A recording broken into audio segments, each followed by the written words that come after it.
الحمدللہ نؤمن به ونتوکل علیہ ونعوذ باللہ من شرور انفسنا ومن يهده الله فلا مضل له ومن يضلله فلا هادي له ونشهد ان لا اله الا الله وحده لا شريك له ونشهد أن سيدنا ونبينا وشفيعنا وسندنا ومولانا محمدا عبده ورسوله صلى الله تعالى عليه وعلى آله وصحبه وبارك وسلم.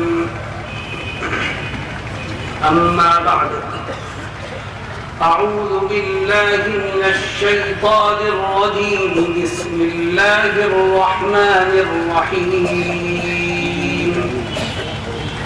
إن الدين عند الله الإسلام. صدق الله مولانا العظيم. حضرات علماء کرام، معزز حاضرین، نوجوان ساتھیوں، بھائیوں اور بزرگوں، اللہ رب العزت کی بیش بہا نعمتیں دن بھر 24 گھنٹے بارش کی طرح ہمارے اوپر برستی رہتی. اس کی نعمت لامتناہی ہے، حتیٰ کہ قرآن کریم میں اللہ رب العزت اپنی نعمتوں کے بارے میں ایک جگہ ارشاد فرماتا ہے کہ اے لوگوں، اگر تم میری نعمتوں کو شمار کرنے کے لیے بیٹھو تو تمہاری زندگیاں تو ختم ہو سکتی ہیں، پر میری نعمتوں کو شمار نہیں کر سکتے. اللہ لا تحصوها. میرے دوستو، اللہ کی ان گنت نعمتوں میں سے، لامتناہی نعمتوں میں سے، عظیم الشان نعمتوں میں سے سب سے بہترین نعمت، سب سے عظیم نعمت، سب سے قیمتی دولت اگر اللہ نے ہمیں عطا کی ہے تو وہ اسلام ہے. اس کے پاس دنیا اور آخرت کی سب سے قیمتی نعمت موجود ہے، اور جو اسلام سے محروم ہے، اگرچہ اس کے پاس دنیا کی بے شمار نعمتیں ہیں، لیکن اللہ کے نزدیک وہ خالی ہاتھ ہے، اس کے پاس کچھ بھی نہیں. میرے دوستو، آج اسلام جو ہمارے پاس اللہ کی ایک عظیم شان غیر اللہ کی طرف، کفر و شرک کی طرف، اللہ کی بغاوت کی طرف لے جانے والی طاقتیں آج کھڑی ہو گئی ہیں، جو مسلمانوں سے ایمان کی دولت کو چھین لینا چاہیے. یاد رکھو مسلمانوں، اگر ایمان ہے تو سب کچھ ہے، اور اگر ایمان نہیں تو کچھ بھی نہیں. لیکن آج مسلمان اسلام کے دامن سے وابستہ ہے.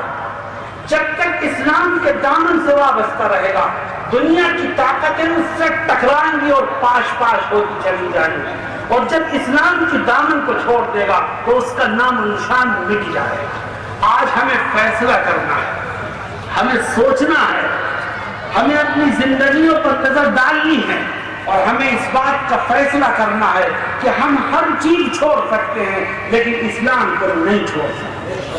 میرے دوستوں اور ساتھیوں، اللہ رب العزت فرماتا ہے دنیا سے آنے والے انسان سے جب دنیا سے مر رہا ہے یا نہیں لے گیا، اگر اسلام کی نعمت اس کے پاس ہے تو آخرت کی منزلیں آسان ہوتی چلی جائیں، اور اگر خدا نخواستہ اسلام اس کے پاس نہیں، وہ مسلمان تھا لیکن نام کا مسلمان، اس کے کام، اس کے کرم، اس کے چلن، اس کے لچھن اسلام کے خلاف تھے، تو میرے بھائی زبانی جمع خرچ کی اللہ کے یہاں کوئی حیثیت نہیں۔ آج مسلمان اپنے کردار پر نظر ڈالے، آج مسلمان اپنے اعمال پر نظر ڈالے تو ایسا لگتا ہے کہ معاملات میں اور کردار میں مسلمان اس سیڑھی تک پہنچ گیا ہے کہ جہاں تک پہنچنے کا تصور بھی نہیں کیا جا سکتا۔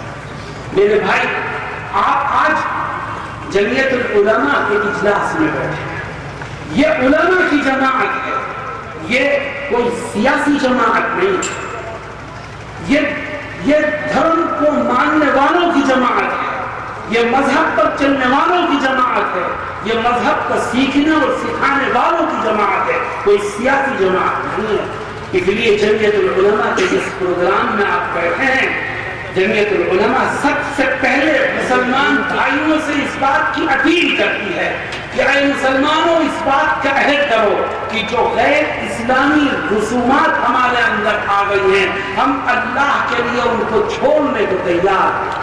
جب تک اللہ کے نہیں بنو گے، دنیا کی کوئی طاقت تمہیں اپنے سینے سے لگانے کو تیار نہیں ہوگی، اور جب اللہ کے بن جاؤ گے تو اللہ دشمنوں کو تمہارے سامنے جھکنے پر مجبور کر دے گا۔ میرے دوستوں اور ساتھیوں، آج مسلمان اپنے کردار کے اعتبار سے، اپنے معاملات کے اعتبار سے، اپنے کیریکٹر کے اعتبار سے اتنا لوز ہو گیا ہے کہ لوگ یہ کہنے لگے ہیں کہ اگر معاملہ اور کاروبار کرنا ہو تو کسی غیر مسلم بھائی سے کر لینا مسلمان سے۔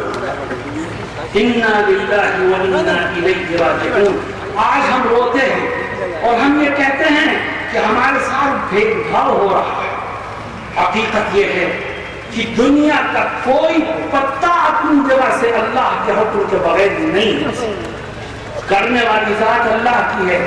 تم اگر اللہ کو راضی کرو گے اور اپنے دین پر چلو گے اور اسلام کی تعلیمات کو مضبوطی سے تھامو گے تو اللہ رب العزت ساری مشکلات کو دور فرما دے گا۔ جب یہ پڑھ لینا ہی کافی نہیں ہے، جس نے کلمہ پڑھا اس کے اوپر کلمے کے تقاضوں کو پورا کرنا بھی لازم اور ضروری ہے۔ اگر انسان کلمہ پڑھتا ہے اس کے تقاضوں پر عمل نہیں کرتا، کلمہ پڑھتا ہے لیکن اس کی زندگی کلمے والی نہیں ہے، کلمہ پڑھتا ہے، نبی کو محمد صلی اللہ علیہ وسلم کو نبی مانتا ہے، لیکن آپ کی سنتوں کو اپنے پیروں تلے روند رہا ہے، اللہ کے ہاں اس کی کوئی حیثیت نہیں۔ میرے دوستو، آؤ جمعیت العلماء کے پیغام کو عام کریں۔ آپ نے دیکھا یہ بورڈ لگا ہے جس میں ایک عنوان ہے اصلاح معاشرہ۔ اصلاح معاشرہ کا مطلب یہ ہے کہ انسان اپنی زندگی کو اسلام کے قالب میں ڈھالنے کی کوشش کرے، جب بولے تو سچ بولے، معاملہ کرے تو سچائی کے ساتھ کرے، امانت داری اور ایمانداری اس کے رگ و ریشے میں پیوست ہو، دوسرے کا حق مارنے سے بچتا ہو، بھائی بہن اور پڑوسیوں کے ساتھ حسن سلوک کرتا ہے، اور دوسرے کے لین دین کے معاملے میں کسی کا ایک پیسہ اگر اس کی طرف نکلتا ہو تو حساب کر کے ایک ایک پائی کو ادا کرتا ہو تو پکا اور سچا مسلمان ہے۔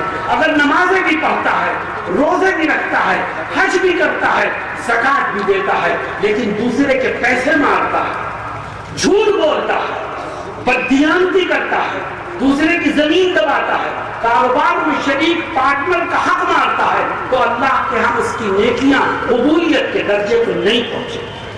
میرے دوستوں اور ساتھیوں، آؤ پہلے نمبر پر ہم اپنا جائزہ لیں، اپنا محاسبہ کریں، اپنے کردار کی اصلاح کی فکر کریں۔ یہ جمعیت العلماء کا سب سے اہم پیغام ہے۔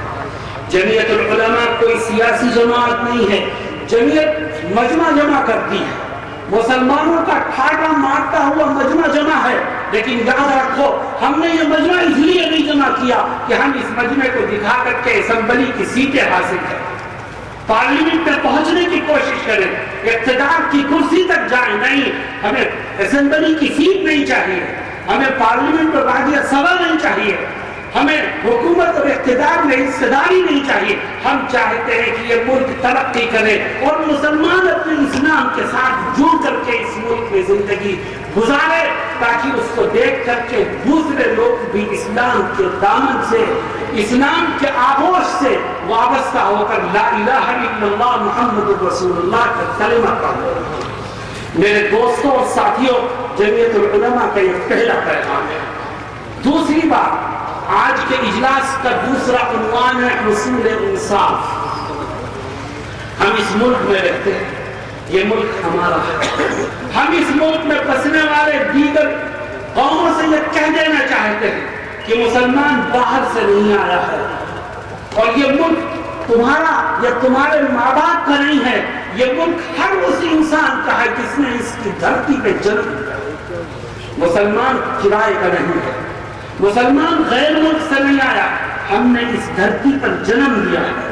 جتنا حقدار کوئی اور ہے، اتنا ہی حق اس دھرتی پہ ہمارا ہے. اور یاد رکھو، کوئی ہم سے ہمارے حق کو چھین نہیں سکتا. ہم اپنے حق کو لینے کی بھرپور طاقت اور صلاحیت رکھتے ہیں. مسلمان رکھتا ہے اور وہ اپنے حق کو حاصل کرنے کی طاقت بھی اپنے بازو میں. میرے دوستوں، مجھے یاد آیا کہ اب سے 60-70 سال پہلے یہ ملک ایک غلام ملک تھی. اس کے اوپر انگریزوں کی حکومت تھی. انگریز اس ملک میں بسنے والے ہر انسان کو اپنا غلام سمجھتے تھے. 5-7 سمندر سے آنے والے تن کے گورے من کے کالے انگریزوں نے حکومت کر رکھی. اس وقت جب اقتدار میں تھا تو میرے دوستوں، سب سے پہلے باعزت زندگی کو حاصل کرنے کے لیے اگر آزادی کا نعرہ بلند کیا تو مسلمانوں نے دکھائی راہ کہ دیکھو، اگر باعزت زندگی گزارنا چاہتے ہو تو اس تن کے گورے من کے کالے انگریز سے آزادی حاصل کرو. عزت اسی قوم کو ملتی ہے جو آزاد زندگی گزار سکتی.